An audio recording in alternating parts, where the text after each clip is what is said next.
미랑그룹 27층 회의실은 서울의 마천루를 배경으로 한 폭에 정지된 그림 같았다. 쨍한 아침 햇살이 통유리창을 뚫고 들어와 완벽하게 닦인 테이블 위에서 부서졌다.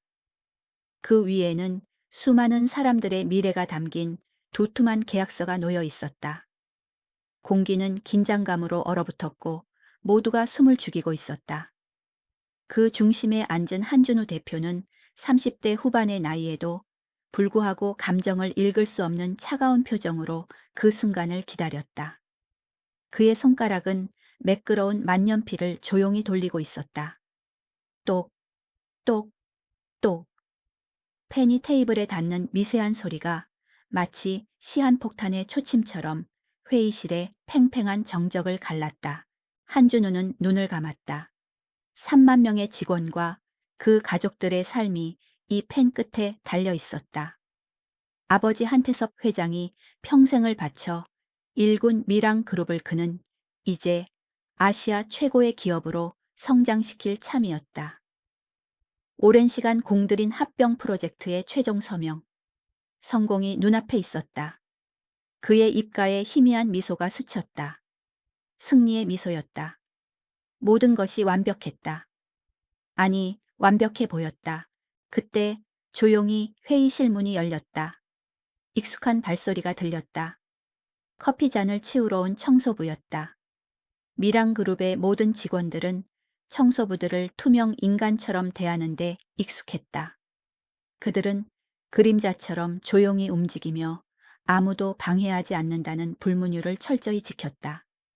그래서 그날도 아무도 그녀에게 신경 쓰지 않았다.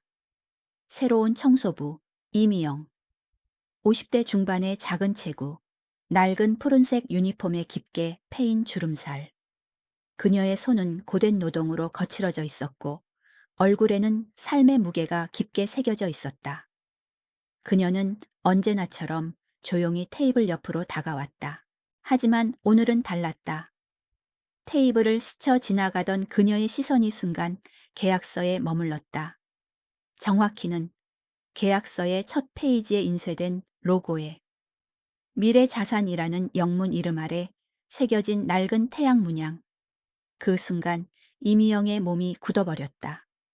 들고 있던 쟁반이 미세하게 흔들렸고 그 안에 놓여있던 커피잔들이 서로 부딪히며 작은 소리를 냈다. 챙그랑.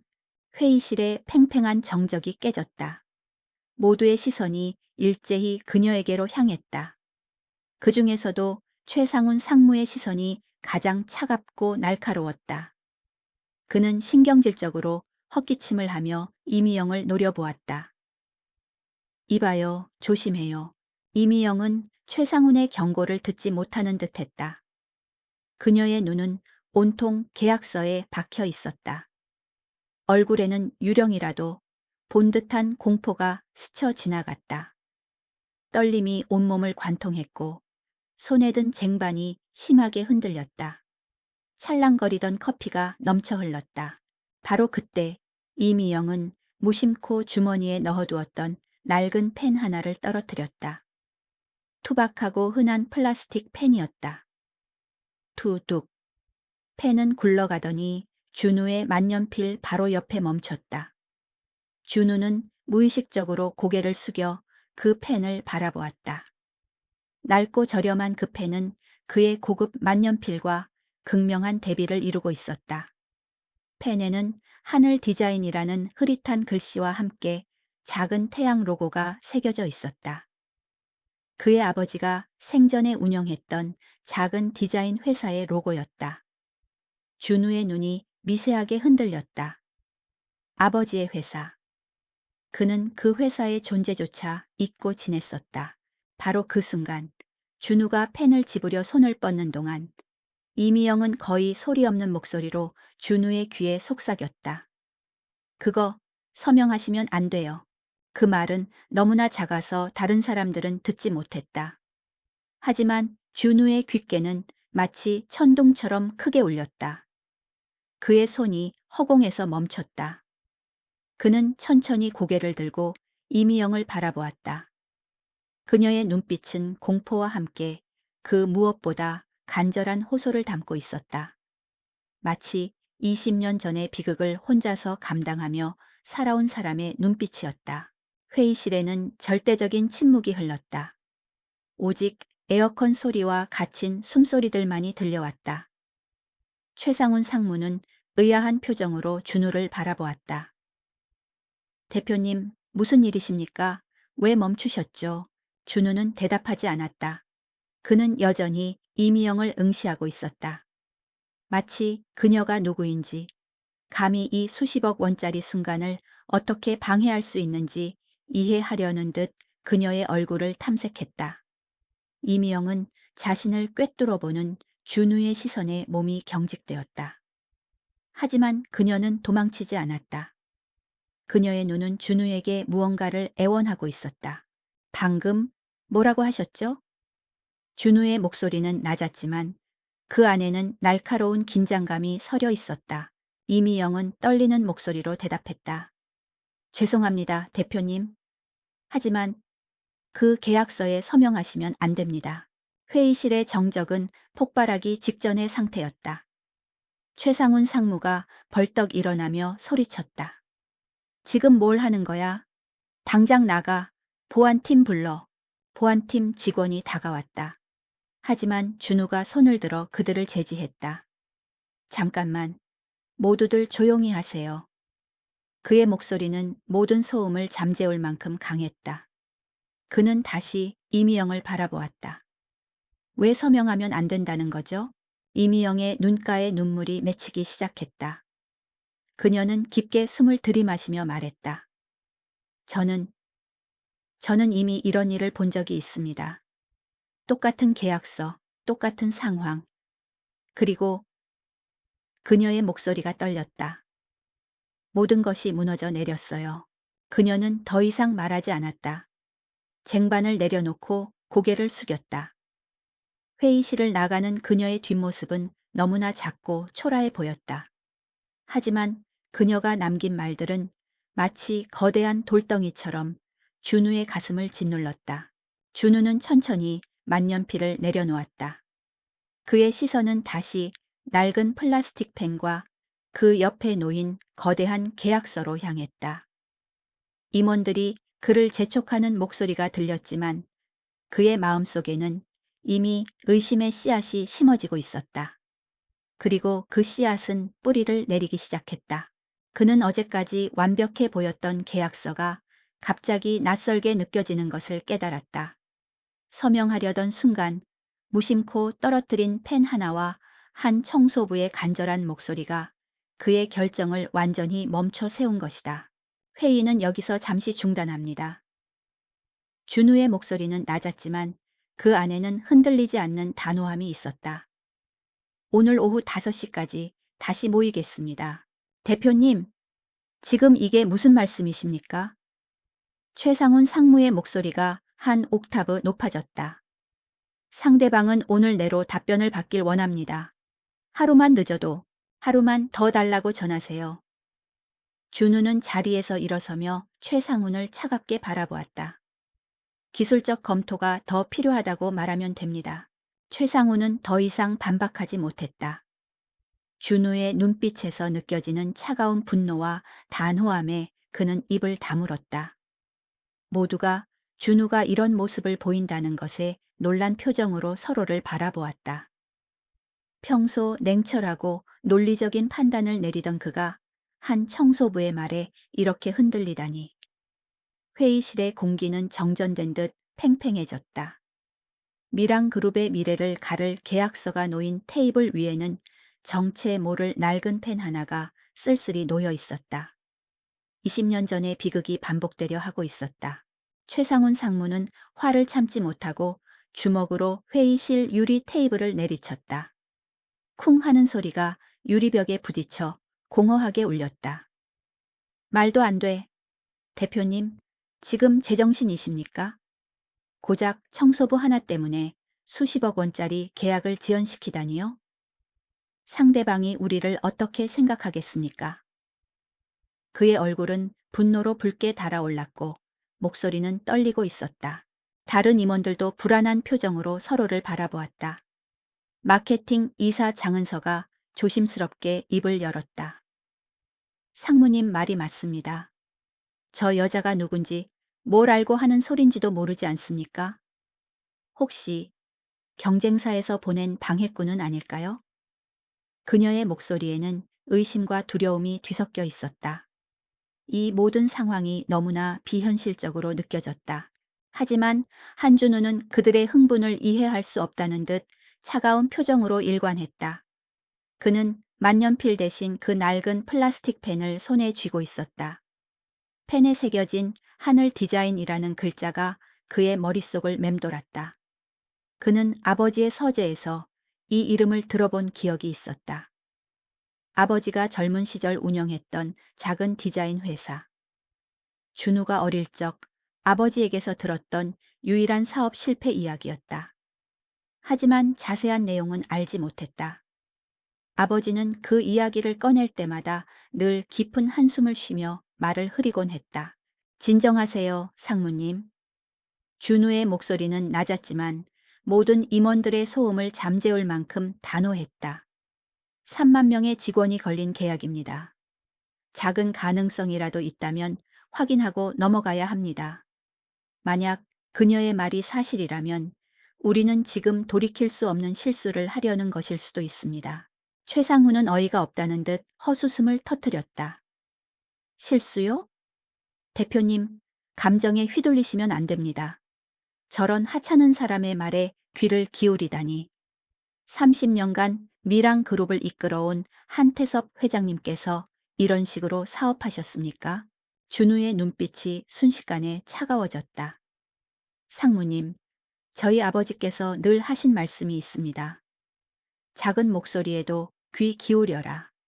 때로는 가장 약한 사람이 가장 중요한 진실을 말한다.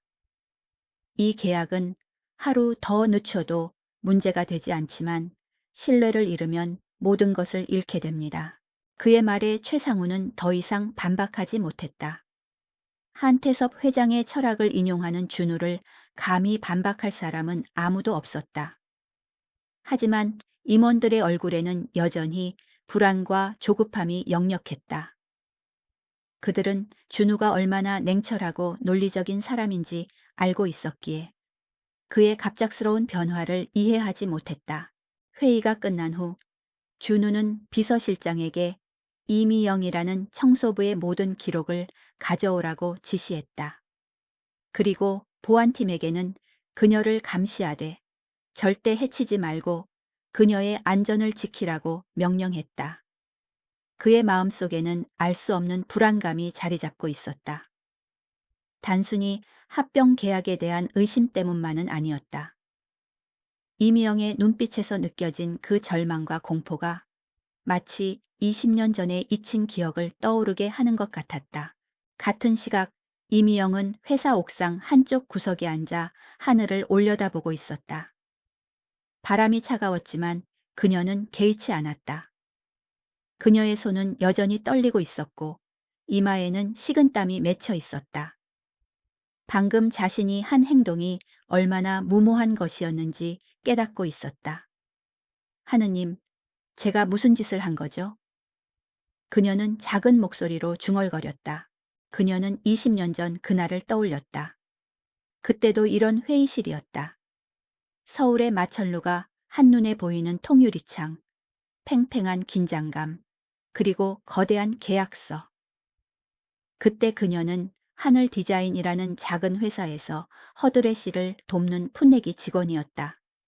젊은 나이에도 따뜻한 마음을 가진 한태섭 사장님을 존경했고 그분이 직원들 한 명 한 명을 어떻게 아끼는지 잘 알고 있었다. 계약 서명날 그녀는 다른 직원들처럼 기뻐하며 사장님에게 따뜻한 차를 내밀었다.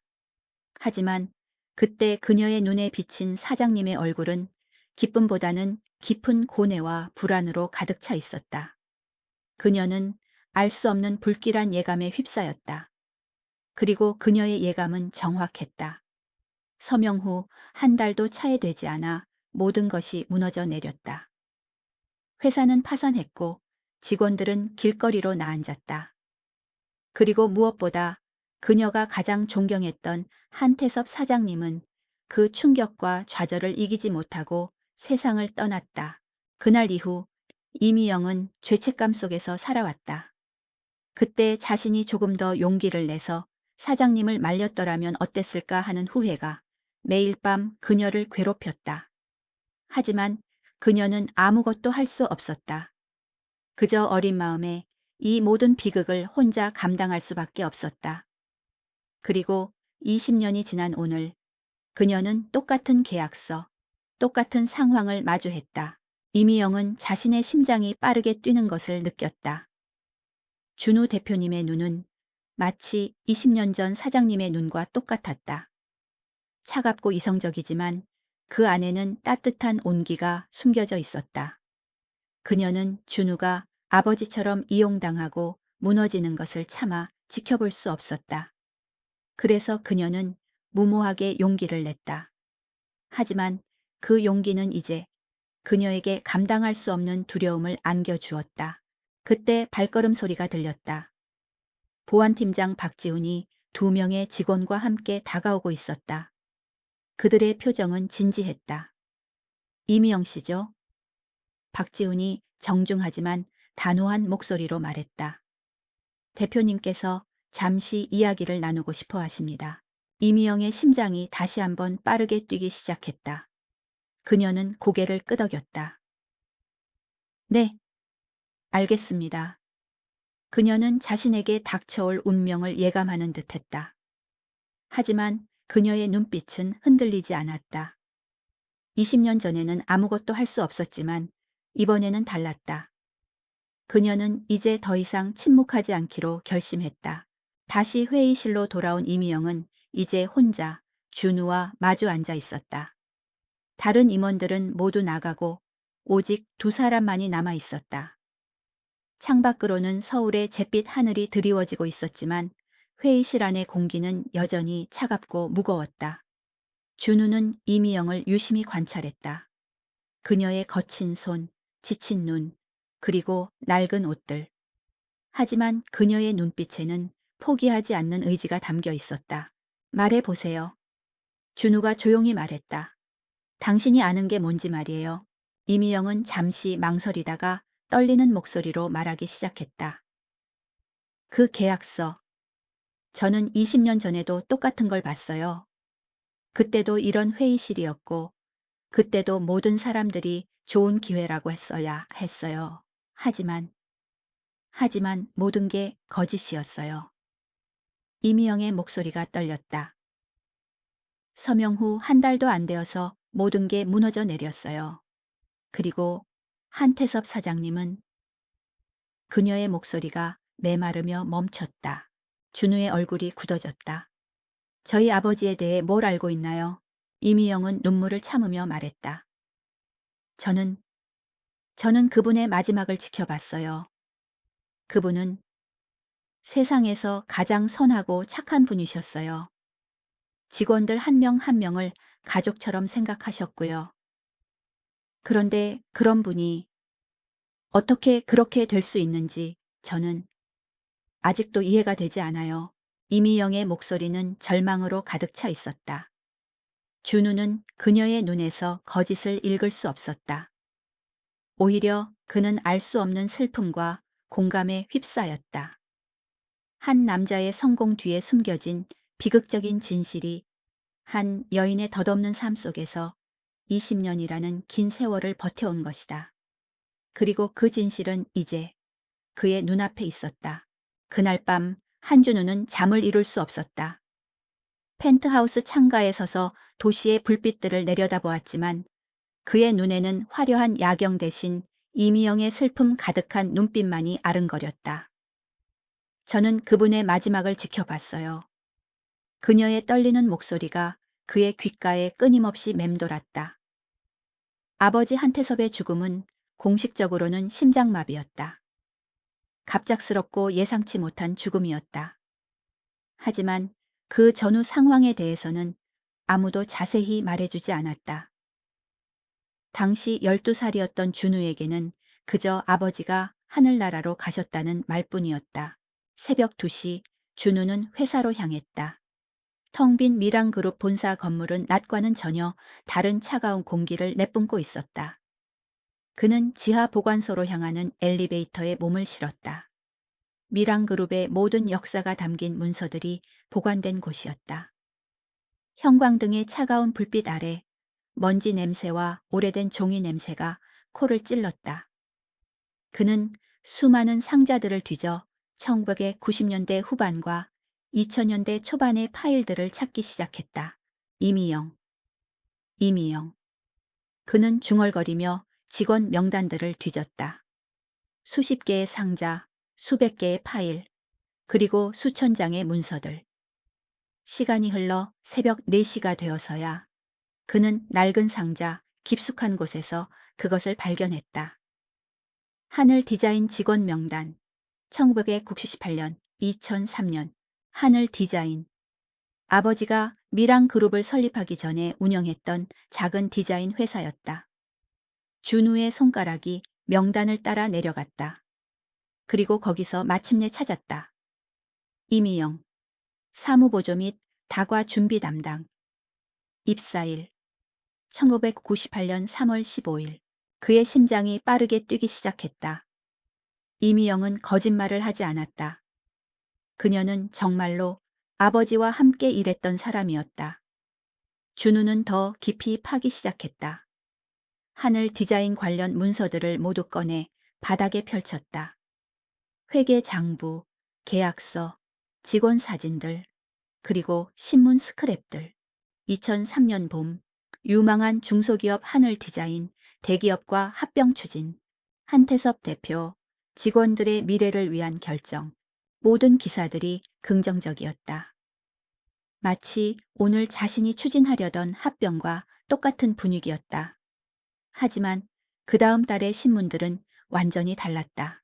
하늘 디자인 부도 위기, 합병 파트너의 계약 위반으로 일방적 파기, 한태섭 대표, 회사 재정 상태, 악화로 고심, 그리고 마지막 기사, 하늘 디자인 한태섭 대표, 심장마비로 급작스러운 사망. 준우의 손이 떨렸다. 아버지의 죽음이 단순한 병사가 아니라는 것을 알 수 있었다. 스트레스, 배신, 그리고 절망이 그를 죽음으로 몰고 간 것이었다. 그때 한 장의 사진이 그의 시선을 끌었다. 하늘 디자인 창립 5주년 기념 촬영. 2003년 2월이라고 적힌 단체 사진이었다. 앞줄에는 아버지 한태섭이 환하게 웃고 있었다. 그 시절 아버지는 아직 젊고 희망에 찬 모습이었다. 하지만 준우의 시선은 사진 뒤편으로 향했다. 거기서 차를 나르는 작은 여성의 모습을 발견했다. 젊은 시절의 이미영이었다.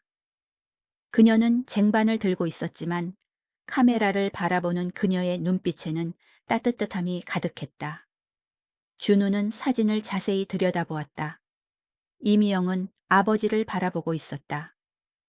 그녀의 표정에서 단순한 직원이 아닌 진심으로 아버지를 걱정하고 아끼는 마음을 읽을 수 있었다. 더 많은 문서들을 뒤지던 중 준우는 충격적인 발견을 했다. 아버지의 개인 일기장이었다. 가죽으로 된 낡은 수첩 안에는 아버지의 송글씨로 빽빽하게 적힌 기록들이 있었다. 2003년 3월 10일 합병 계약서를 다시 검토했다. 뭔가 이상하다. 조건들이 처음 협상과 다르다. 하지만 변호사는 문제없다고 한다. 직원들의 미래를 생각하면 이 기회를 놓칠 수 없다. 2003년 3월 15일 미영이가 걱정스럽다는 표정으로 차를 가져다 주었다. 사장님, 뭔가 이상하지 않나요? 라고 물어보더라. 나도 그런 생각이 든다. 하지만 이미 너무 늦었다.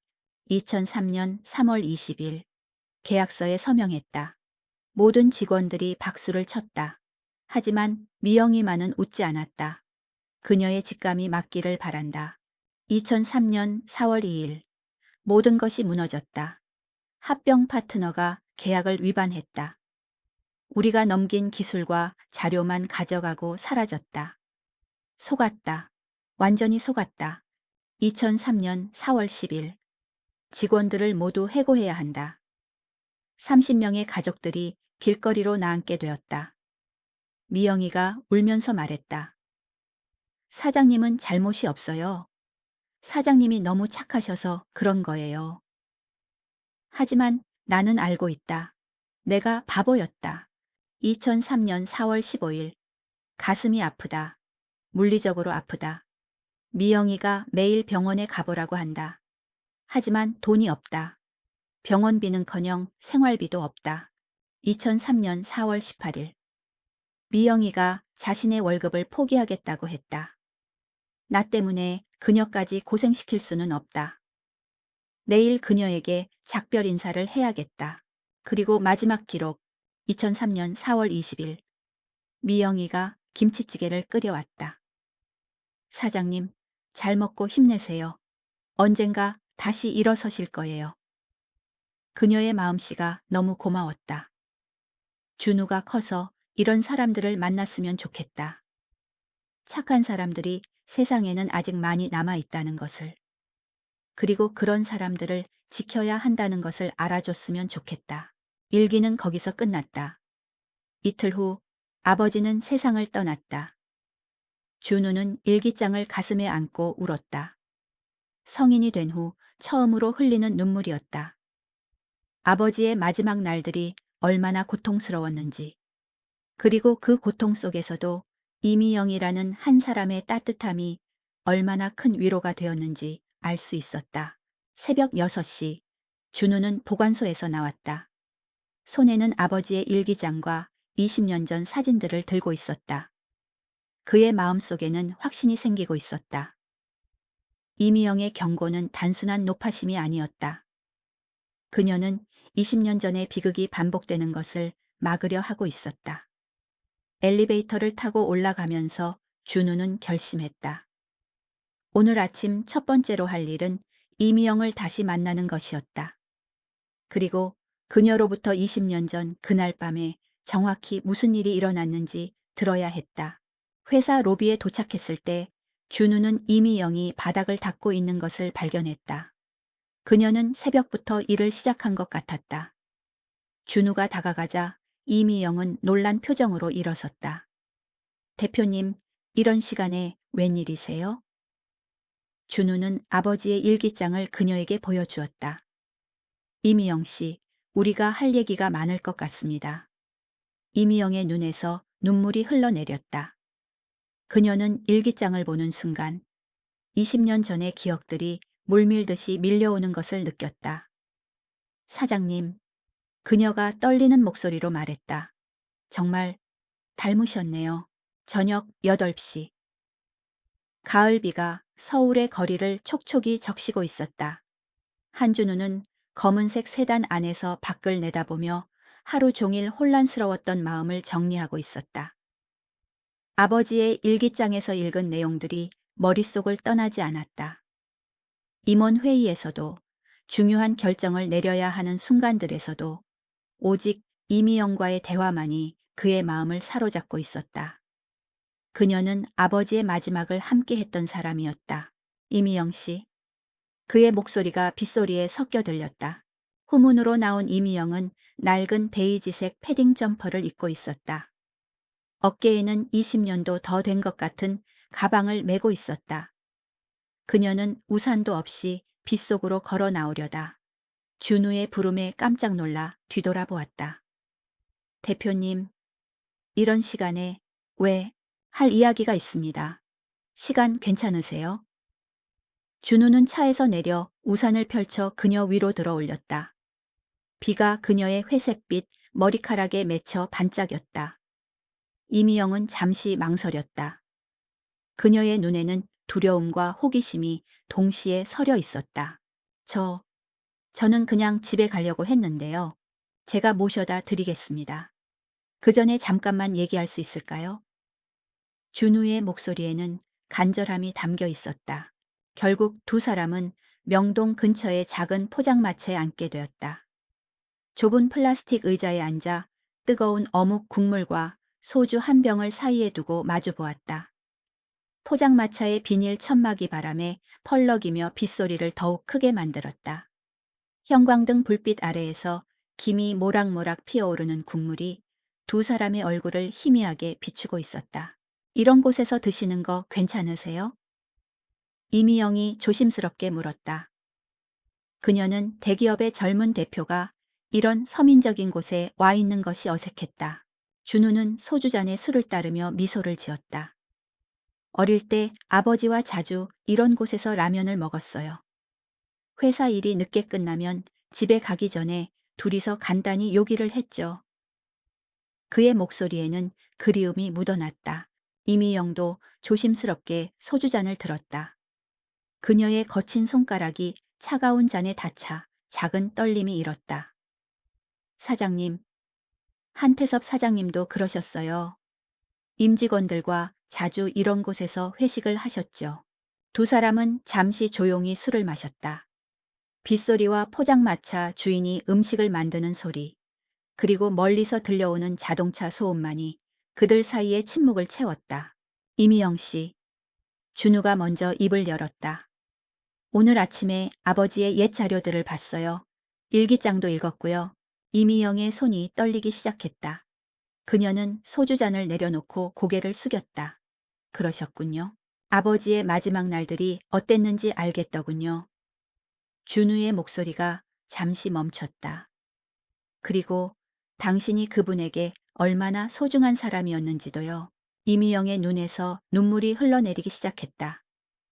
20년 동안 가슴속에 묻어둔 감정들이 터져나오고 있었다. 죄송해요. 그때 제가 더 확실하게 말씀드렸어야 했었는데 그냥 불안하다는 말만 했어요. 더 강하게 말렸어야 했었는데 무슨 말씀이세요? 준우가 어묵을 집으며 물었다. 이미영은 깊게 숨을 들이마셨다. 그리고 20년 만에 처음으로 그날의 진실을 말하기 시작했다. 2003년 3월 9일이었어요. 계약서 서명을 하루 앞둔 날이었죠. 저는 평소처럼 늦게까지 남아서 사무실 정리를 하고 있었어요. 그런데 밤 10시쯤 회의실에 불이 켜져 있는 걸 봤어요. 준우는 술잔을 내려놓고 그녀의 말에 집중했다. 몰래 가서 봤더니 사장님이 혼자 계약서를 다시 보고 계셨어요. 표정이 너무 어두우셨어요. 그래서 차라도 한 잔 드리려고 들어갔는데 이미영의 목소리가 떨렸다. 그때 뭘 보셨나요? 사장님이 전화를 받으셨어요. 상대방 목소리가 크게 들렸는데 한 사장, 내일 서명만 하면 끝이야. 그 후에는 우리가 알아서 할 테니까 걱정 마. 이런 식으로 말하더라고요. 준우의 얼굴이 굳어졌다. 사장님은 하지만 직원들 고용 보장은 확실한 거죠? 라고 물어보셨는데 상대방이 웃으면서 물론이지. 다 계약서에 있잖아. 라고 대답했어요. 하지만 그 웃음소리가 너무 가식적이었어요. 이미영은 소주를 한 모금 마시고 계속했다. 전화가 끝난 후 사장님이 계약서를 다시 펼쳐보시는데 얼굴이 점점 창백해지시더라고요. 그래서 제가 사장님 괜찮으세요? 라고 물어봤어요. 아버지가 뭐라고 하셨나요? 미영가 내가 너무 성급했나? 라고 하시더라고요. 그리고 하지만 이미 모든 직원들에게 좋은 소식이라고 말해버렸는데 지금 와서 취소하면 다들 실망할 거야. 라고 혼잣말을 하셨어요. 준우는 주먹을 꽉 쥐었다. 아버지의 선량함이 결국 독이 되었다는 것을 알 수 있었다. 저는 그때 말씀드렸어요. 사장님, 직원들은 사장님을 믿고 따르는 거예요. 사장님이 잘못된 길로 가시면 모두가 함께 망하는 거예요. 차라리 지금이라도 다시 생각해 보세요. 라고요. 그랬더니 사장님이 저를 보시더니 미영아, 너는 정말 착한 아이구나. 나보다 훨씬 현명해. 라고 하시면서 머리를 쓰다듬어 주셨어요. 이미영의 목소리가 더욱 떨렸다. 하지만 결국 다음 날 서명을 하셨죠. 준우는 잠시 말이 없었다. 그의 마음속에는 분노와 슬픔이 뒤섞여 있었다. 그 후에는 어떻게 되었나요? 이 서명하고 한 달 후에 모든 게 드러났어요. 합병 파트너 회사는 우리 기술만 빼가고 계약을 일방적으로 파괴했어요. 법적으로는 아무 문제가 없다고 하더라고요. 계약서의 세부 조항들이 모두 그들에게 유리하게 짜여 있었거든요. 사장님은 밤낮 없이 해결 방법을 찾으려고 하셨어요. 변호사도 만나고 은행에도 가고, 하지만 모든 문이 닫혀 있었어요. 그러면서 몸이 급격히 안 좋아지셨죠. 이미영은 눈물을 닦으며 계속했다. 마지막 날까지도 직원들 월급을 챙겨주려고 하셨어요. 본인 집까지 담보로 잡히셨는데도요. 그리고 저에게 마지막으로 하신 말씀이, 그녀의 목소리가 메말랐다. 아, 뭐라고 하셨나요? 미영가, 내가 너무 어리석구나. 너 말을 들었어야 했는데, 이제 준우만은 이런 실수를 하지 않았으면 좋겠다. 라고 하셨어요. 준우의 눈에서도 눈물이 흘러내렸다. 포장마차의 불빛이 그의 눈물에 반사되어 흔들렸다. 그래서 오늘 똑같은 상황을 보니까 가만히 있을 수가 없었어요. 이미영이 떨리는 목소리로 말했다. 그 계약서에 서명하시려는 사장님, 아니, 대표님의 그 모습이 20년 전과 똑같았어요. 심지어 종이 질감까지 비슷했어요. 준우는 소주를 한 잔 더 마셨다. 매운 술이 목구멍을 타고 내려가면서 가슴을 뜨겁게 달궜다. 이미영 씨, 혹시 그때 계약서를 속인 사람들이 누구인지 아세요? 이미영은 잠시 망설였다. 그리고 작은 목소리로 말했다. 알긴 아는데 아직 확실하지 않아요. 증거도 없고요. 말해주세요, 제발. 최상훈이라는 사람이었어요. 그때는 작은 투자회사 대표였는데 지금은 미랑그룹 상무예요. 준우가 그녀의 말을 마저 이었다. 두 사람은 서로를 바라보며 같은 생각을 하고 있었다. 20년 전의 악몽이 다시 시작되려 하고 있었다. 다음 날 아침 한준우는 평소보다 일찍 사무실에 도착했다. 밤새 이미영과의 대화가 머릿속을 맴돌았고 한숨도 제대로 자지 못했다. 그의 책상 위에는 합병 계약서가 여전히 놓여 있었다. 어제까지만 해도 희망찬 미래의 상징처럼 보였던 그 문서가 이제는 20년 전 비극을 반복할 수 있는 위험한 함정처럼 느껴졌다. 오전 9시 준우는 최상훈 상무를 자신의 사무실로 불렀다. 20년간 아버지의 오른팔이었고 자신에게는 멘토 같은 존재였던 그 사람. 하지만 이제 그를 보는 시선이 완전히 달라졌다. 대표님, 부르셨나요? 최상훈이 문을 두드리며 들어왔다. 평소와 똑같은 자신감 넘치는 미소였지만 준우의 눈에는 그 미소가 가식적으로 보였다. 앉으세요, 상무님. 준우의 목소리는 차분했지만 그 안에는 숨겨진 긴장감이 흐르고 있었다.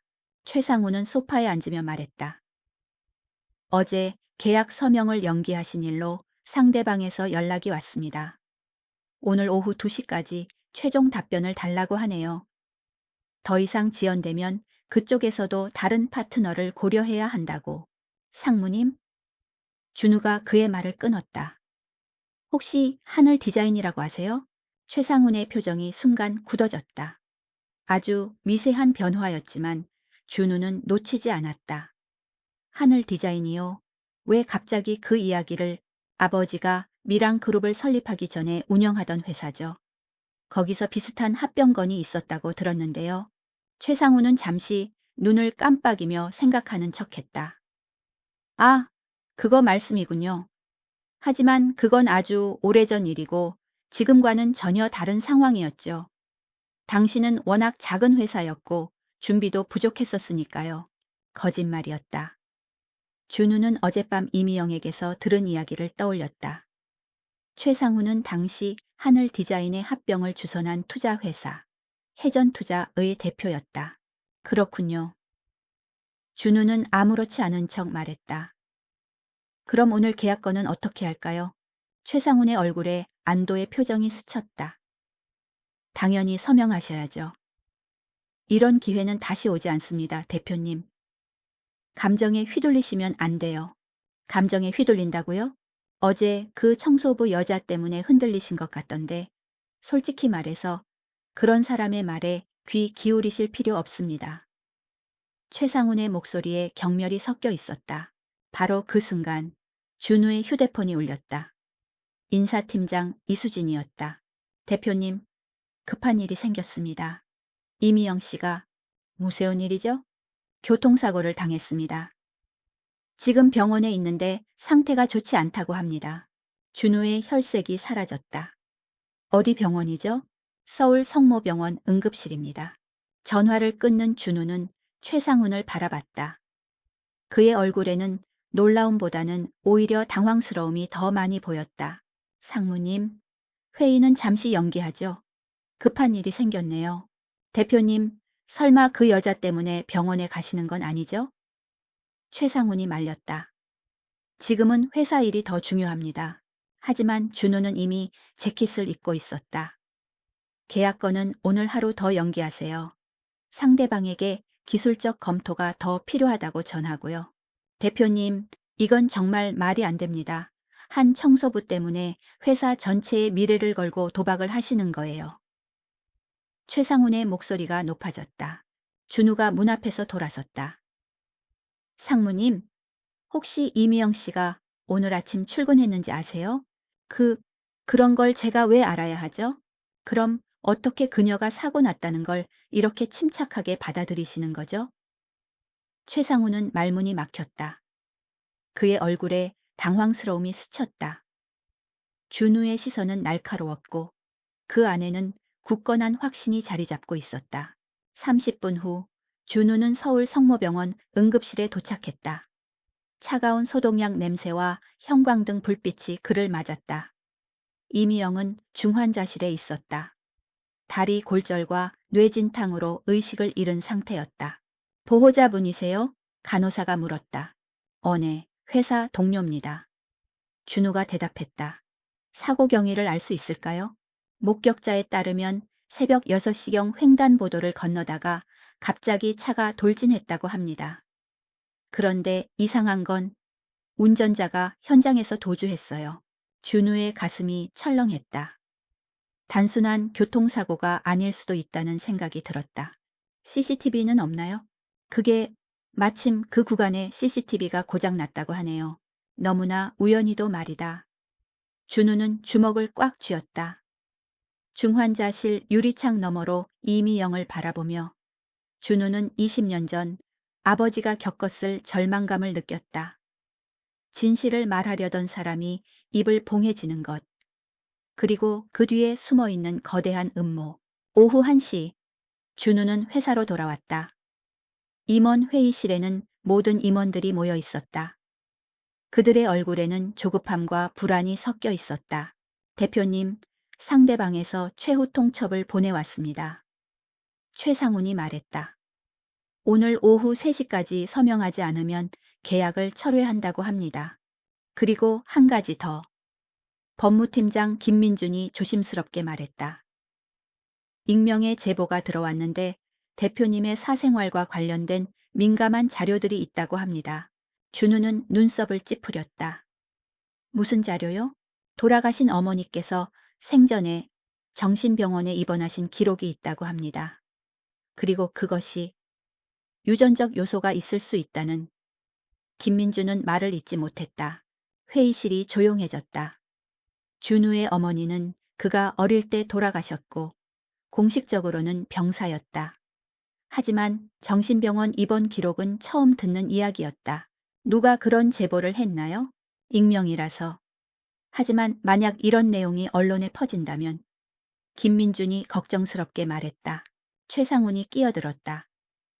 대표님, 지금이라도 계약에 서명하시면 이런 잡음들은 모두 사라질 겁니다. 하지만 계속 미루신다면 노골적이고 치밀한 협박이었다. 준우는 이제 확신했다. 20년 전과 똑같은 패턴이 반복되고 있었다. 먼저 달콤한 제안으로 유혹하고 반대하는 사람은 제거하고 마지막에는 개인적인 약점을 이용해 협박하는 것. 준우는 천천히 일어났다. 회의는 여기서 마치죠. 대표님, 결정을 내리셔야 합니다. 최상훈이 다급하게 말했다. 내일까지 시간을 더 달라고 하세요. 준우가 냉정하게 대답했다. 하지만 상무님, 준우의 목소리가 얼음처럼 차가워졌다. 혹시 20년 전 하늘 디자인 합병에 대해 더 자세히 아시는 게 있으신가요? 최상훈의 얼굴이 창백해졌다.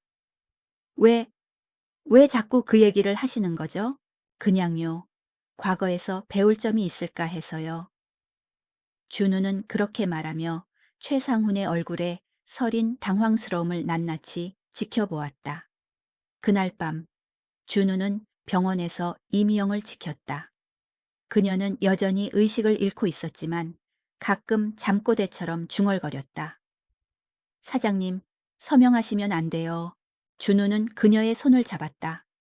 거칠고 차가운 손이었지만 그 안에는 20년간 간직해온 충성심과 사랑이 담겨 있었다. 이미영 씨, 이번에는 제가 막을게요. 아버지가 못다 한 일을 제가 끝내겠습니다. 한준호는 중환자실 유리창 너머로 이미영의 창백한 얼굴을 바라보았다. 그녀의 작은 몸은 수많은 의료 장비와 전선에 둘러싸여 있었다. 20년 전 아버지가 겪었던 그 절망의 끝에서 이미영은 홀로 그 진실을 가슴에 품고 살아왔다. 그리고 이제 그녀는 자신을 구하려다 또다시 위험에 처하게 되었다. 이 모든 것이 우연이라고 하기에는 너무나도 치밀하고 잔인했다. 준우의 마음속에는 분노와 함께 그녀에 대한 깊은 연민이 피어났다. 이미영 씨, 제발 힘내세요. 준우는 혼잣말처럼 중얼거렸다. 그는 자신의 무력함에 화가 났다. 미랑그룹의 젊은 대표로서 그는 모든 것을 가질 수 있다고 생각했다. 하지만 지금 그는 단 한 명의 가장 중요한 사람조차 지켜낼 수 없는 무력한 존재였다. 그가 할 수 있는 유일한 일은 그녀의 희생이 헛되지 않도록 진실을 밝히는 것이었다. 그때 중환자실 문이 조용히 열렸다. 담당 의사가 나와 준우에게 다가왔다. 보호자분, 환자분이 잠시 의식을 찾으셨습니다. 준우는 심장이 쿵 내려앉는 것을 느꼈다. 그는 황급히 이미영의 침대로 다가갔다. 그녀의 눈이 희미하게 뜨였고 준우를 알아보는 듯했다. 대표님, 무사하시네요. 그녀의 목소리는 갈라져 있었지만 안도감이 스며 있었다. 괜찮으세요? 놀라게 해드려서 죄송합니다. 준우가 그녀의 손을 잡았다. 그의 손은 그녀의 손보다 훨씬 따뜻했고 이미영은 그 온기에 잠시나마 안심을 느꼈다. 이미영은 힘겹게 고개를 저었다. 아니에요. 제가 더 죄송해요. 괜한 일을 벌여서 대표님까지 위험에 빠뜨렸네요. 아닙니다. 이미영 씨 덕분에 제가 아버지의 억울한 죽음과 당신의 고통을 알게 되었습니다. 이제 제가 당신을 지켜드릴게요. 그리고 아버지의 명예를 회복시켜 드릴게요. 이미영의 눈가에 다시 눈물이 맺혔다. 대표님, 이미영 씨, 혹시 20년 전에 최상훈과 다른 사람의 대화가 담긴 녹음 파일 같은 건 없나요? 아니면 그날의 진실을 증명할 수 있는 다른 증거라도요? 이미영은 준우의 말에 힘겹게 고개를 끄덕였다. 그녀의 손이 미세하게 떨렸다. 있어요. 그때의 기억을 남겨야 한다고 생각했어요. 그녀는 준우의 손을 놓지 않고 꽉 잡으며 힘겹게 말했다. 제, 제 옛날 집에 있어요. 제 침대 아래 낡은 상자 안에요. 그녀는 말을 잇지 못하고 다시 의식을 잃어갔다. 이미영 씨, 이미영 씨. 준우는 그녀를 흔들었지만 그녀는 다시 깊은 잠에 빠져들었다. 간호사가 들어와 준우를 진정시켰다. 환자분, 아직 많이 약하십니다. 더 이상 자극하지 마세요. 준우는 힘없이 침대 옆 의자에 앉았다. 낡은 상자, 침대 아래. 이미영이 남긴 단서들을 되새겼다. 그녀는 자신의 목숨까지 걸고 그 진실을 지켜온 것이다. 준우는 결심했다. 이 밤 안에 반드시 그 증거를 찾아야 했다. 내일 오후 3시까지 모든 것을 끝내야만 했다. 병원 로비로 나온 준우는 곧바로 이전에 인사팀에서 받았던 이미영의 주소를 확인했다. 서울의 오래된 주택가, 낡은 단층집. 준우는 그의 고급 세단을 몰고 그곳으로 향했다. 비는 그쳤지만 어둠이 깊게 깔린 골목은 음산했다. 집은 오래되어 보였고 창문에는 얇은 커튼이 쳐져 있었다. 준우는 비밀번호를 누르고 조심스럽게 문을 열었다. 집 안은 이미영의 소박한 삶을 그대로 보여주고 있었다. 낡은 가구들, 벽에 걸린 흑백 가족 사진, 그리고 작은 주방. 모든 것이 정갈하게 정리되어 있었다. 준우는 침실로 향했다. 냄새도 없었고 사람 냄새만이 희미하게 남아 있었다. 그는 침대 밑을 살폈다. 그의 눈에 낡은 나무 상자가 보였다. 겉에는 먼지가 쌓여 있었고 뚜껑은 낡은 종이 테이프로 봉해져 있었다. 준우는 떨리는 손으로 상자의 뚜껑을 열었다. 상자 안에는 빛바랜 사진첩 몇 권과 편지들이 있었다. 그리고 가장 중요한 것, 낡은 카세트 플레이어와 테이프가 들어 있었다. 준우는 테이프를 꺼내 조심스럽게 플레이어에 넣었다. 칙 하는 잡음과 함께 목소리가 들려왔다. 최상훈의 목소리였다. 한 사장, 걱정 마. 우리랑 해전 투자만 아는 비밀이야. 우리가 기술도 빼가고 돈도 빼갈 테니까 자네는 그냥 서명만 하면 돼. 그리고 다른 남자의 목소리가 들려왔다. 코에이사, 너무 대놓고 말하지 마. 나중에 문제 될 수도 있잖아. 준우는 귀를 기울였다. 그 목소리는 익숙했다. 어디서 들어봤지? 그는 기억을 더듬었다. 그리고 섬광처럼 떠오른 이름. 서병철. 미랑그룹의 전 고문이자 아버지의 오랜 친구라고 알려진 인물이었다. 그는 얼마 전 은퇴했지만 회사에 대한 영향력은 여전했다. 괜찮아. 어차피 이 계약서에는 법적인 흠결이 없을 테니까. 한태섭 대표는 직원들만 믿는 순진한 사람이야. 우리가 조금만 꼬드겨도 금방 넘어올걸. 최상훈의 냉소적인 웃음소리가 들려왔다. 준우는 분노로 온몸이 떨렸다. 아버지의 착한 마음을 이용해 자신들의 사리사욕을 채우려 했던 두 사람. 그들은 한 사람의 인생뿐만 아니라 한 가족의 행복까지 송두리째 빼앗아간 것이었다. 그때 준우는 문 밖에서 희미한 발소리를 들었다. 그는 녹음기를 끄고 몸을 숨겼다. 철컥하는 소리와 함께 현관문이 열리고 누군가 들어왔다. 어둠 속에서 한 남자의 실루엣이 보였다. 준우는 심장이 쿵쾅거리는 것을 느꼈다. 그는 소리를 죽이고 숨을 참았다. 남자는 천천히 이미영의 침실로 다가왔다. 준우는 자신의 뒤에 있는 커다란 옷장 뒤로 몸을 숨겼다. 남자는 준우가 들여다본 그 침대 밑을 뒤지기 시작했다. 분명 그들도 이미영이 무언가를 가지고 있을 거라고 짐작했던 것이다. 젠장. 아무것도 없어. 남자의 목소리가 들려왔다. 그 목소리는 바로 최상훈이었다. 그의 뒤에는 다른 남자가 있었다. 서병철이었다. 이사님, 이럴 시간이 없습니다. 빨리 찾아서 치워버려야 합니다. 해전투자 측에서 연락이 왔습니다. 내일 계약이 무산되면 우리에게 책임을 묻겠다고 합니다. 나도 알아. 하지만 도대체 어디에 숨겼다는 거야. 최상우는 격분했다. 준우는 옷장 뒤에서 숨을 멈췄다. 그의 손에는 이미영이 목숨을 걸고 지켜온 증거물이 들려 있었다. 그는 이 순간을 놓치지 않으리라 다짐했다. 이 증거물을 가지고 이 비열한 사기꾼들을 영원히 끝장낼 것이라고. 다음 날 아침 미랑그룹 본사 27층 회의실은 다시 한번 팽팽한 긴장감으로 가득 찼다. 어제의 중단된 회의가 다시 시작되는 시간이었다. 한준우는 평소보다 더 차분해 보였다. 그의 눈빛은 깊고 단호했다. 마치 폭풍우가 몰아치는 바다 한가운데서 흔들리지 않는 등대 같았다. 최상훈 상무와 임원들은 여전히 초조해 보였다. 특히 최상우는 어젯밤 준우와 마주쳤던 이미영의 집에서 아무것도 찾지 못해 불안감에 휩싸여 있었다. 그는 준우가 혹시라도 진실을 알게 되었을까 두려웠지만 겉으로는 여전히 당당한 척했다.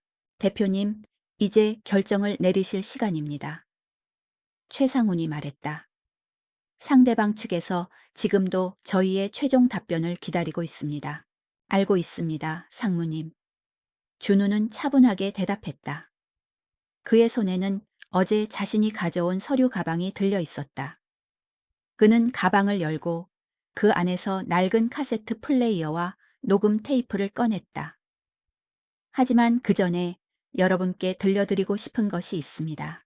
회의실의 모든 임원들이 의아한 표정으로 준우를 바라보았다. 그들의 시선은 준우의 손에 들린 낡은 물건에 집중되었다. 저게 대체 뭐지? 준우는 카세트 플레이어의 재생 버튼을 눌렀다. 칙 하는 잡음과 함께 두 남자의 목소리가 회의실에 울려 퍼졌다. 한 사장, 걱정 마. 우리랑 해전 투자만 아는 비밀이야. 우리가 기술도 빼가고 돈도 빼갈 테니까 자네는 그냥 서명만 하면 돼. 최상훈의 얼굴이 순식간에 하얗게 질렸다. 그의 몸이 경직되었다. 그의 옆에 앉아있던 전 고문 서병철의 눈빛도 흔들렸다. 그들은 서로를 바라보며 무언의 신호를 주고받았다. 초에 있어. 너무 대놓고 말하지 마. 나중에 문제 될 수도 있잖아. 괜찮아. 어차피 이 계약서에는 법적인 흠결이 없을 테니까. 한태섭 대표는 직원들만 믿는 순진한 사람이야. 우리가 조금만 꼬드겨도 금방 넘어올걸. 최상훈과 서병철의 웃음소리가 회의실을 채웠다. 그 웃음소리는 너무나 잔인하고 비열했다. 임원들은 충격과 혼란에 빠졌다. 그들의 시선은 이제 최상훈과 서병철에게로 향했다. 그들은 자신들이 방금 들은 목소리가 그들의 거심을 믿을 수 없다는 표정이었다. 최상훈은 벌떡 일어나 소리쳤다. 이건 조작된 겁니다. 누가 이런 가짜 파일을 만들었는지 모르겠지만 저는 이런 말 한 적 없습니다. 그럴 줄 알았습니다, 상무님.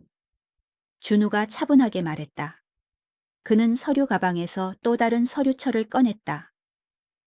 이건 20년 전 해전 투자와 하늘 디자인 간에 오고 간 계약서 사본입니다. 그리고 이건 해전 투자의 주요 투자자들이자 실제 이득을 취한 인물들의 명단입니다. 그 명단에는 최상훈 상무님과 서병철 고문님의 이름이 올라와 있더군요. 준우의 말에 최상훈과 서병철은 완전히 무너졌다. 그들의 얼굴은 공포로 일그러졌다. 그들이 평생을 숨겨온 치부가 100일에 드러나는 순간이었다.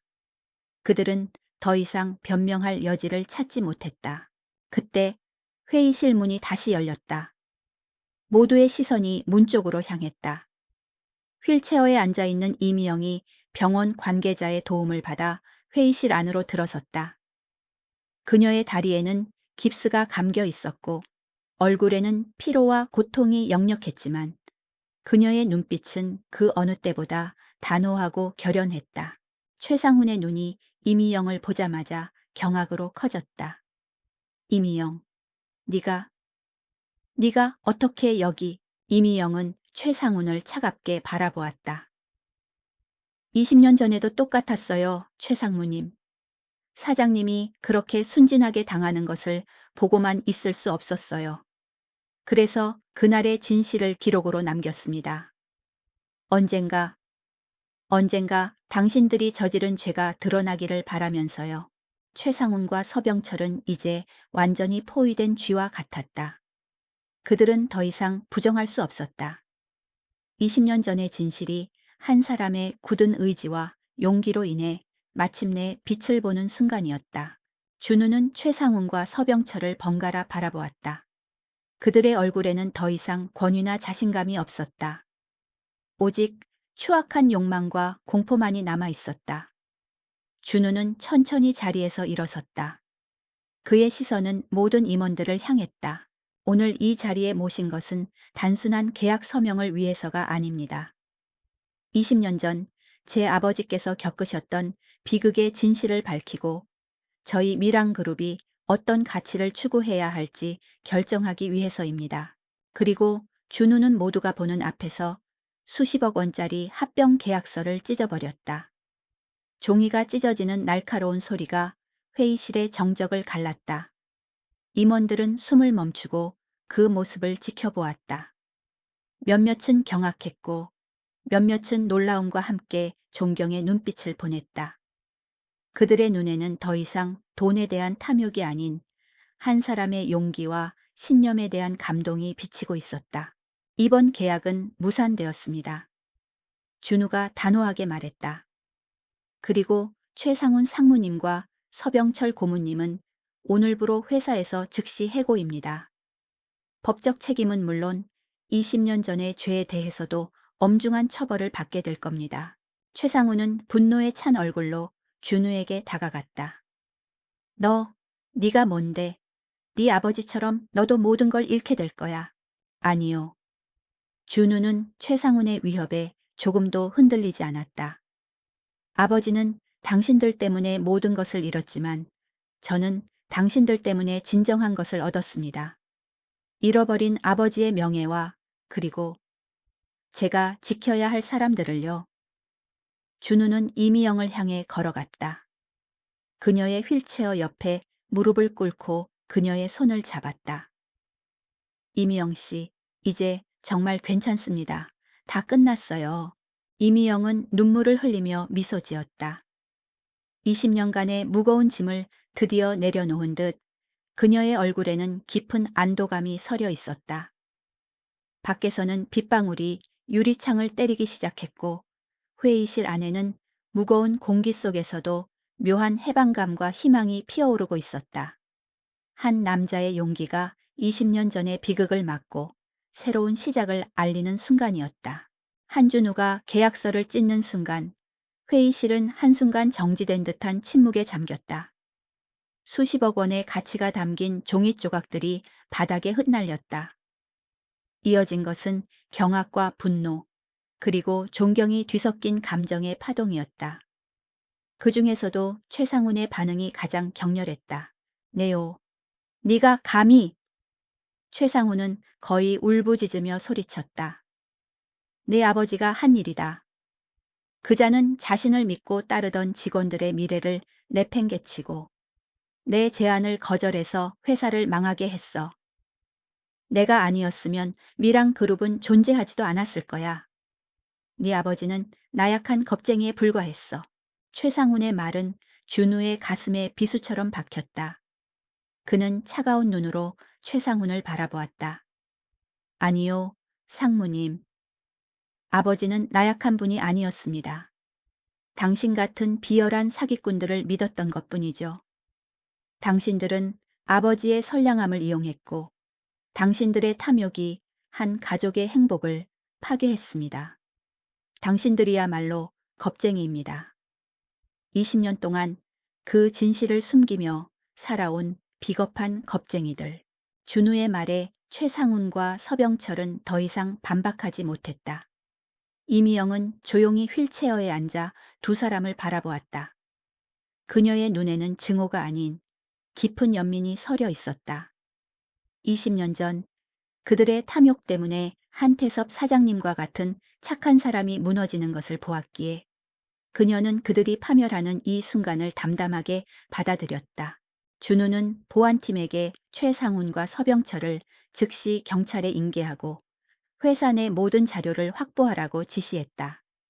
그들은 분노와 절망이 뒤섞인 표정으로 끌려나갔다. 그들이 사라진 후 회의실에는 침묵이 흘렀다. 준우는 휠체어에 앉아있는 이미영에게 다가갔다.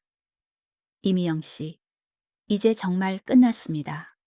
당신이 20년 동안 지켜온 진실이 마침내 빛을 보게 되었습니다. 이미영은 눈물을 흘렸다. 그녀는 준우를 올려다보았다. 그가 찢어버린 계약서 조각들, 그리고 그녀가 20년 전 경험했던 비극과 너무나도 닮은 그 상황. 하지만 결말은 완전히 달랐다. 한준우는 아버지와 달랐다. 그는 아버지보다 더 강하고 더 현명했다. 그는 아버지의 못다 이룬 꿈을 대신 이뤄낸 것이다. 이제 저는 괜찮아요. 이미영은 떨리는 목소리로 말했다. 대표님께서 이렇게 해주셔서 정말 감사합니다. 사장님께도 이제 떳떳하게 말씀드릴 수 있겠어요. 그때 회의실에는 또 다른 소리가 들려왔다. 임원들은 서로를 마주보며 웅성거렸다. 대표님, 지금 이 결정은 운노야 알고 있습니다. 준우는 그들의 말을 끊었다. 이 결정으로 인해 미랑 그룹은 한동안 큰 어려움을 겪게 될 겁니다. 주가는 폭락할 것이고 투자자들은 등을 돌릴 것입니다. 하지만 여러분, 진정한 가치는 주가에 있지 않습니다.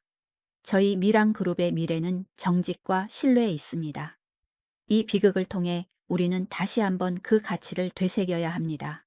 그의 말에 임원들은 혼란스러워했다. 그러나 몇몇 젊은 직원들은 준우의 말에 고개를 끄덕였다. 그들은 돈보다 더 중요한 가치가 있다는 것을 깨닫기 시작했다. 바로 그때 한 사람이 일어섰다. 재무팀장 김민준이었다.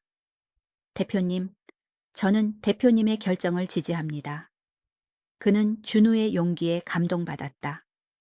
미랑 그룹의 역사는 회장님의 정직함과 신뢰를 바탕으로 시작되었습니다. 잠시 흔들렸지만 이제 다시 그 길로 돌아가야 합니다. 저희 재무팀은 대표님과 함께 하겠습니다. 그의 말에 다른 직원들도 용기를 얻었다. 인사팀장 이수진도 자리에서 일어났다. 인사팀도 대표님과 함께 하겠습니다. 마케팅 이사 장은서도 조심스럽게 입을 열었다. 처음에는 이해하기 힘들었지만 대표님의 결단력에 감명받았습니다. 저희 마케팅팀도 최선을 다해 회사 이미지 회복에 힘쓰겠습니다. 그리고 다른 임원들도 차례로 일어나 준우의 결정을 지지한다고 말했다. 준우는 그들을 바라보며 희미하게 미소 지었다. 그의 옆에 앉아있던 이미영도 그들의 모습에 눈물을 흘렸다. 20년 전에는 아무도 아버지의 편에 서지 않았었다. 하지만 이제 준우의 용기는 사람들의 마음을 움직였다.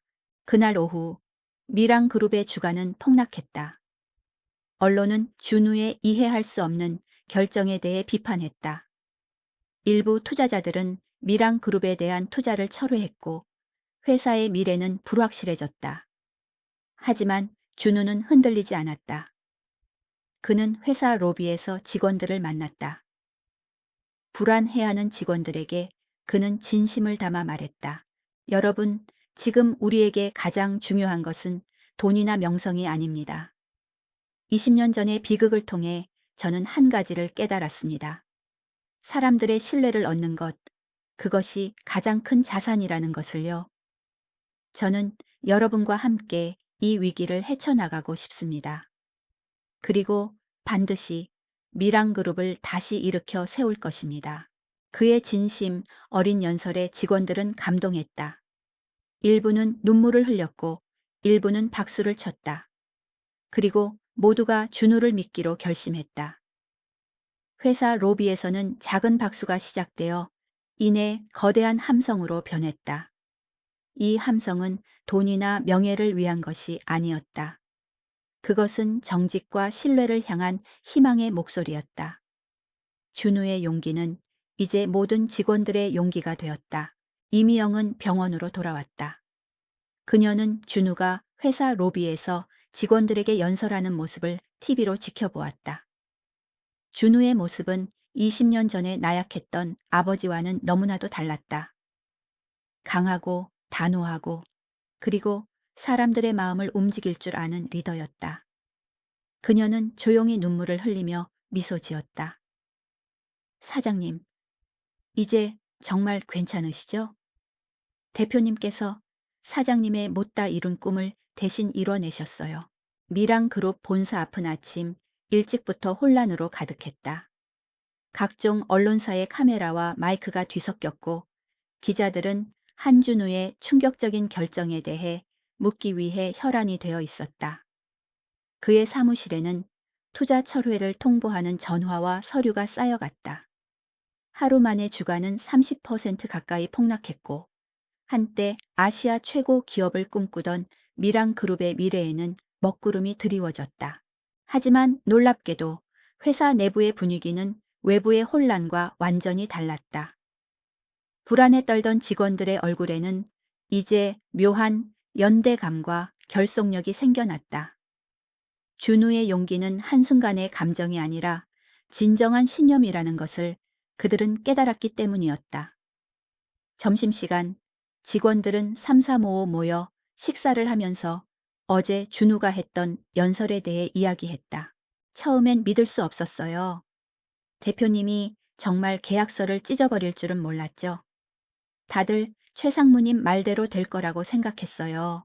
하지만 그 순간 저는 소름이 돋았어요.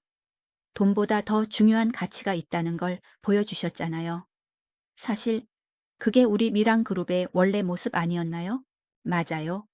전 한태섭 회장님이 직원들 한 명 한 명을 가족처럼 대하셨던 걸 기억해요. 그 정신이 바로 미랑의 뿌리죠. 그들은 단순한 직원들의 모임이 아니라 한 가족처럼 서로를 위로하고 격려하며 새로운 미래를 다짐하고 있었다. 준우는 아침 내내 쏟아지는 전화와 서류들을 보며 고뇌했지만 흔들리지 않았다. 그는 오히려 이 위기를 기회로 바꾸기로 결심했다. 그날 오후 그는 임원들과 함께 긴급 기자회견을 열었다. 기자회견장에는 수많은 카메라와 기자들이 몰려들었다. 미랑그룹 한준우 대표입니다. 준우는 차분하고 단호한 목소리로 입을 열었다. 어제 저희는 수십억 원의 가치가 있는 합병 계약을 파기했습니다. 이 결정으로 인해 저희 회사는 지금 큰 위기에 직면해 있습니다. 하지만 저는 이 결정을 후회하지 않습니다. 기자들은 웅성거렸다. 준우는 잠시 말을 멈추고 심호흡을 했다. 10년 전 저희 아버지 한태섭 회장님께서도 비슷한 상황을 겪으셨습니다. 당시 아버지의 작은 회사 하늘 디자인은 당시 해전투자라는 회사의 제안을 받아들여 합병을 추진했습니다. 그러나 그 합병은 사기였습니다. 그들은 아버지의 기술과 지적 재산권을 빼앗아갔고 아버지는 그 충격으로 돌아가셨습니다. 기자회견장은 술렁거렸다. 이 이야기는 미랑그룹 역사에서 금기시된 준우의 개인적인 가정사였다. 그리고 어제 저희는 똑같은 상황을 마주했습니다. 계약을 추진한 당사자는 20년 전 아버지를 배신했던 최상훈 상무와 서병철 고문이었습니다. 기자들은 경악했다. 수많은 카메라 플래시가 터지고 기자들은 질문을 쏟아냈다. 준우는 잠시 기자들의 질문을 제지하고 말을 이었다. 저희는 모든 증거를 확보했고 그들은 현재 경찰 조사를 받고 있습니다. 이 모든 진실을 밝혀주신 분은 20년 전부터 이 진실을 홀로 간직하고 살아오신 저희 회사 청소부 이미영 씨입니다. 준우의 말이 끝나자 기자회견장 뒤쪽에서 휠체어를 타고 온 이미영이 모습을 드러냈다. 그녀는 담담한 표정으로 사람들을 바라보았다. 카메라들은 일제히 그녀를 향해 플래시를 터뜨렸다. 저는 돈과 명예를 쫓기 위해 이 자리에 온 것이 아닙니다. 저는 단지 아버지께서 평생을 바쳐 지키고자 했던 정직과 신뢰의 가치를 지키고자 이 자리에 섰습니다. 미랑그룹은 앞으로 그 어떤 어려움이 닥치더라도 오직 정직과 투명함을 최우선으로 할 것입니다. 기자회견은 성공적이었다. 처음에는 그들의 결정에 회의적이던 언론과 대중의 시선이 변하기 시작했다. 사람들은 미랑그룹의 용기에 감동했다. 주가는 여전히 불안했지만 정직한 기업, 용기 있는 리더라는 새로운 이미지가 만들어졌다. 많은 시민들이 미랑그룹의 제품을 구매하며 그들을 응원하기 시작했다. 그날 저녁 준우는 이미영의 병실을 찾아갔다. 기자회견 잘 보셨어요? 네, 대표님, 정말 멋지세요. 이미영이 힘없이 미소 지었다. 모든 것이 이미영 씨 덕분입니다. 당신이 아니었으면 저는 지금쯤 아버지처럼 모든 것을 잃었을 겁니다. 준우는 이미영의 침대 옆에 앉아 그녀의 손을 잡았다. 미랑 그룹은 당신의 용기에 보답할 것입니다. 그리고 이 모든 비극을 잊지 않기 위해 아버지의 이름으로 재단을 설립하려고 합니다. 어려운 환경에 처한 청년들을 지원하는 재단이요. 이미영의 눈가에 다시 눈물이 맺혔다. 사장님이 정말 기뻐하실 거예요. 준우는 그녀의 손을 놓지 않고 물었다. 이미영 씨, 이제 병원 치료가 끝나면 무엇을 하고 싶으세요? 이미영은 잠시 생각하더니 미소 지었다. 글쎄요. 아마도 예전처럼 사람들에게 따뜻한 차를 한 잔 건네는 일을 하고 싶네요. 저처럼 힘든 사람들을 위해. 준우는 조용히 고개를 끄덕였다. 그녀의 말은 작았지만 그 어떤 웅장한 연설보다도 깊은 울림을 주었다. 시간은 잔잔하게 흘렀다. 미랑 그룹은 한준우의 진심을 담은 기자회견 이후 폭락했던 주가를 천천히 회복해 나갔다. 모든 것이 순조롭게 진행되는 것은 아니었다. 여전히 많은 어려움이 있었고 투자자들의 불신을 해소하는 데에는 긴 시간이 필요했다.